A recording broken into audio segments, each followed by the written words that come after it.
Nasdem, cipta demokrasi yang adil, membangun negeri dengan Bhinneka Tunggal Ika, junjung tinggi Pancasila. Nasdem, Nasdem, Nasdem, adil, makmur dan sejahtera, itulah arah bangsa masa depan gemilang Indonesia Jaya. Pengajaran umum fraksi Partai Nasdem terhadap Raperda tentang APBD tahun anggaran 2023 dan Raperda tentang penambahan penyertaan modal pemerintah Kota Singkawang pada perseroan terbatas Bank Pembangunan Daerah Kalimantan Barat. Sebelum kita buka, kita sampaikan dulu sebuah pantun. Pergi ke pasar membeli ikan. Ikannya segar, enak dimakan. Kita semua pasti mendukung pembangunan, asalkan pembangunannya tepat sasaran. Yang pertama, Pangkalan Batu di Kelurahan Sagatani merupakan bagian dari Kota Singkawang yang terletak di ujung selatan Kota Singkawang. Mereka merasa tidak mendapat perhatian dan sekolah anak didikan karena wilayah mereka tak tersentuh pembangunan. Jangankan untuk memuluskan jalan, sebuah jembatan yang putus sejak tahun 2010 sampai sekarang tak pernah diperhatikan oleh pemerintah Kota Singkawang, di mana sehari-hari warga dan anak-anak sekolah harus memakai rakit jika mau menyeberang dengan membayar 10.000 setiap kali. Jika bolak-balik habislah 20.000 rupiah setiap kali. Sungguh pemandangan yang lucu, mana Kota Singkawang yang mengaku hebat ini warganya setiap hari harus naik rakit seakan kembali ke zaman primitif. Karena mereka terletak di ujung kampung yang tidak didatangi pejabat ataupun turis sehingga mereka diabaikan, Bu. Kami mendata masih banyak jalan yang perlu mendapat prioritas seperti Jalan Sagatani, Jalan Tani, Jalan Semai, Jalan Masjid, dan Jalan Gunung Kaba, dan lain-lain. Kondisi jalan yang hancur tentu sangat rawan dengan kecelakaan dan sudah tentu dari segi ekonomi akan lebih meningkat biayanya. Sementara di daerah tersebut rata-rata warga dengan penghasilan yang masih perlu ditopang.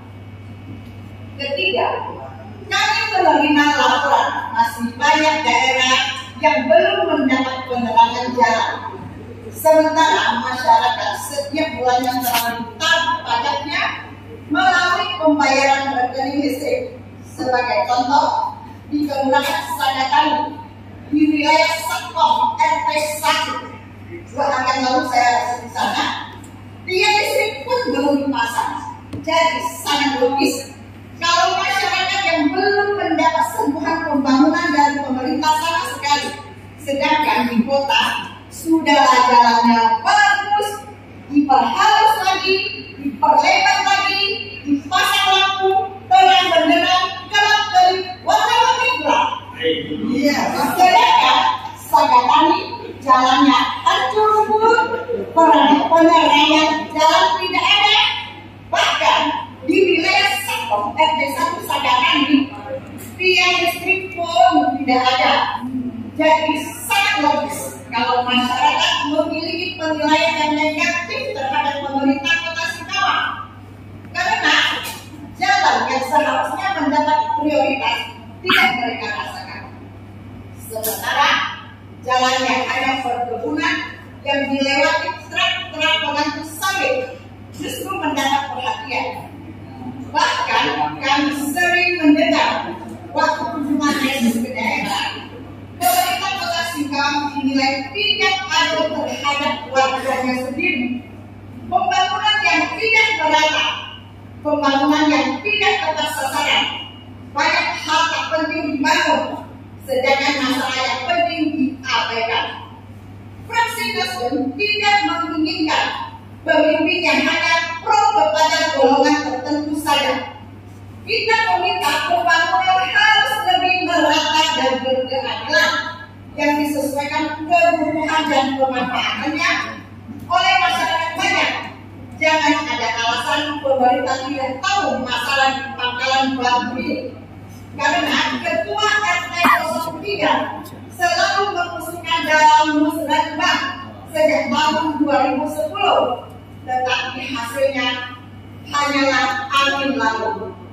Demikian juga jalan di Kaliasin Jalan Kompui atau disebut jalan CJH atau Cungjongkin juga telah puluhan tahun hancur berubah-ubah, serta warga di dalam di bagian ujung belum ada penerangan listrik, sementara mereka menumpang listrik Pantai Diono.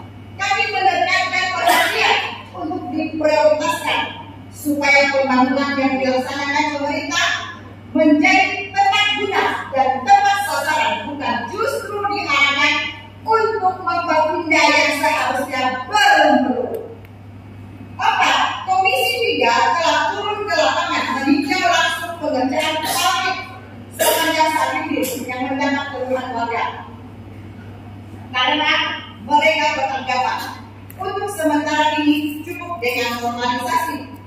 Seharusnya dana lebih tepat dipakai untuk normalisasi sampai ke Muara Kelapa II untuk mencegah banjir yang dampaknya sangat merepotkan masyarakat.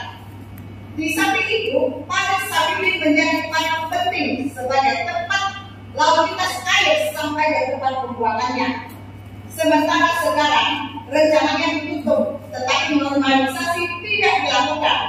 Jadi sangat wajar kalau masyarakat menilai pemerintah bukannya memberikan solusi, tetapi lebih menciptakan masalah baru. Nah, sebelum kita melanjutkan ke hal-hal berikut, saya sediakan satu patung lagi. Iya. Pergi ke hutan mencari kayu bakar. Di dalam hutan melihat kunang-kunang. Jika pemerintah ingin merevitalisasi pasar, jangan lupa perhatikan nasib pedagang. Mengenai revitalisasi pasar yang beberapa waktu lalu sempat terjadi demo oleh para pedagang di kantor DPRD dan diterima oleh beberapa anggota dewan dengan tuntutan yang mereka sampaikan masalah harga yang terlalu berlebihan, luasan yang tidak sesuai. Para pedagang dipaksa untuk berhutang dan mereka merasa diperlakukan tidak adil. Seharusnya pemerintah lebih berlandaskan komunikasi dua arah, bukan sebuah komunikasi hanya memaksakan kehendak dengan polesan untuk memperindah dan menarik wisatawan. Tujuan pembangunan oleh pemerintah sebagaimana kita merebut adalah untuk kesejahteraan, bukan penyelesaian. Aksi kami menekankan pemerintah lebih mengutamakan dialog dan pendekatan lebih baik. Kalau hanya beberapa puluh M, sudah seharusnya pemerintah yang menghandle tanpa perlu diserahkan kepada pihak kedua.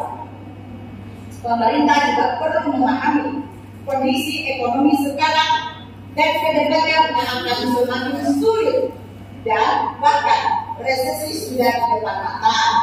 Sebagaimana kekhawatiran dan mengingatkan kepala negara kuat bangsanya, pemerintah kota Sumbar seharusnya juga lebih mengarahkan pemikiran dan mencari solusi dalam menanggulangi kemungkinan resesi yang dapat membuat keterpurukan sebuah negara. Kalau tidak hati-hati, apalagi merasa kurang peduli karena merasa lebih tanggung jawab pemerintah pusat. Dalam revitalisasi pasar, kami sudah meminta semua perlengkapan administrasi hukum, baik pengajiannya, perjanjian kerjasamanya, dan mengenai harganya, tetapi tidak pernah diindahkan. Apakah dalam revitalisasi ada maksud tersembunyi? Mungkin tidak perlu kami berandai-andai terlalu jauh. Subsidi 10 miliar yang diarahkan untuk diberikan kepada para pedagang, kami meminta supaya pengkajiannya diberikan kepada kami.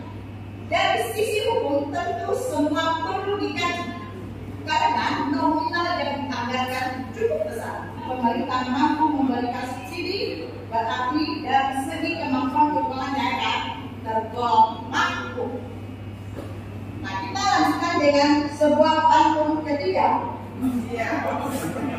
Langit mendung, tanda mau hujan. Hujan turun, tampung di tempayan. Masa jabatan sisa 2 bulan, tetapi banyak PR belum terselesaikan.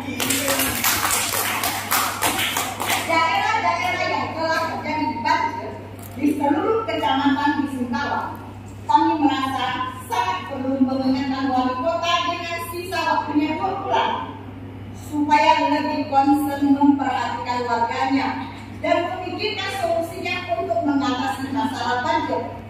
Di samping itu, semua pelanggaran RT RW untuk ditindaklanjuti. Kami mempertanyakan, sudah sampai sejauh mana aturan yang dibuatnya? Kami menekankan sebagai pemimpin sudah seharusnya memperlakukan semua masyarakatnya dengan adil.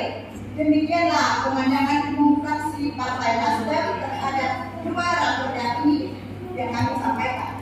Mohon maaf bila terjadi kata-kata dan penyusunan kalimat yang kurang berkenan di hati para hadirin semuanya. Terima kasih atas perhatian Bapak, Ibu, Saudara sekalian. Saya akhiri dengan ucapan Adil Katalino Paturan Kasaruga Basket dan Utara. Fraksi Partai Nasdem DPRD Kota Singkawang. Ketua Fraksi Susiru, Sekretaris Amela.